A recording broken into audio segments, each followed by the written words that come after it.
Metrics, smart designing solution for the future of tailoring.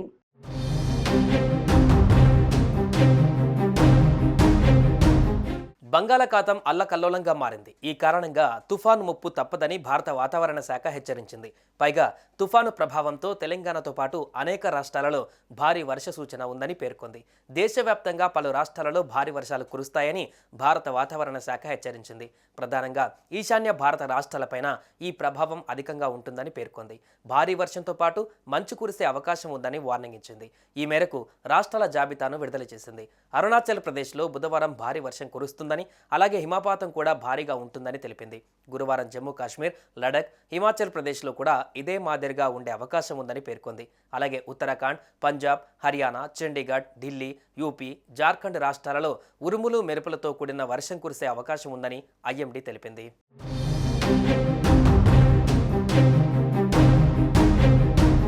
అటు ఏపీకి IMD rain alert ఇచ్చింది. ఉపరితల ద్రోణి ప్రభావంతో ఉత్తర కోస్తాలో రేపు ఎల్లుండి వర్షాలు కురిసే అవకాశం ఉంది.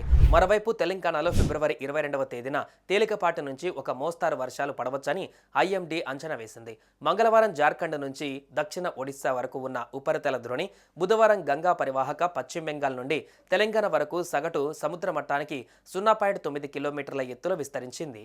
దిగువ ట్రోపు ఆవరణంలో ఆంధ్రప్రదేశ్, యానంలో ఆగ్నేయ నైరుతి దిశగా గాలులు వీస్తున్నాయి.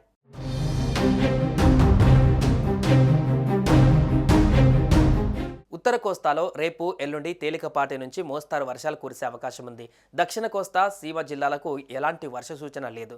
వెదర్ రిపోర్ట్ ప్రకారం ఉత్తర కోస్తాలో ఇవాళ పొడి వాతావరణం ఉంటుంది. గరిష్ట ఉష్ణోగ్రతలు సాధారణం కంటే 2 నుంచి 3 డిగ్రీల సెంటీగ్రేడ్ ఎక్కువగా నమోదయ్యే అవకాశం ఉంది. రేపు కొన్ని చోట్ల తేలికపాటి నుంచి మోస్తారు వర్షాలు కురిసే అవకాశం ఉంది. ఎల్లుండి కూడా తేలికపాటి నుంచి మోస్తారు వర్షాలు పడవచ్చని అమరావతి వాతావరణ కేంద్రం తెలిపింది. దక్షిణ కోస్తాలో ఇవాళ రేపు ఎల్లుండి చూస్తే పొడి వాతావరణం ఉంటుంది. గరిష్ట ఉష్ణోగ్రతలు సాధారణం కంటే 2 నుంచి 3 డిగ్రీల సెంటీగ్రేడ్ ఎక్కువగా నమోదయ్యే అవకాశం ఉంది. రాయలసీమలో చూస్తే ఇవాళ రేపు ఎల్లుండి పొడి వాతావరణం ఉంటుంది. గరిష్ట ఉష్ణోగ్రతలు సాధారణం కంటే 2 నుంచి 4 డిగ్రీల సెంటీగ్రేడ్ ఎక్కువగా నమోదయ్యే అవకాశం ఉందని అమరావతి వాతావరణ కేంద్రం వివరించింది.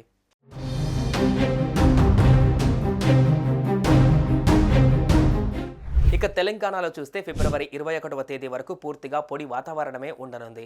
ఎలాంటి వర్ష సూచన లేదని హైదరాబాద్ వాతావరణ కేంద్రం తెలిపింది. రాబోయే 3 రోజుల పాటు గరిష్ట, కనిష్ట ఉష్ణోగ్రతలలో పెద్ద మార్పు ఉండదని పేర్కొంది. ఫిబ్రవరి 22వ తేదీన తెలంగాణలోని పలుచోట్ల తేలికపాటి నుంచి ఒక మోస్తారు వర్షాలు కురిసే అవకాశం ఉందని హైదరాబాద్ వాతావరణ కేంద్రం పేర్కొంది.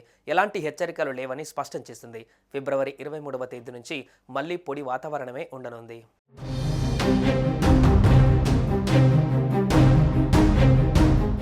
సుమన్ టీవీలో మీ పర్సనల్ అండ్ బిజినెస్ ప్రమోషన్స్ కోసం కింది నెంబర్కి కాంటాక్ట్ చేయండి.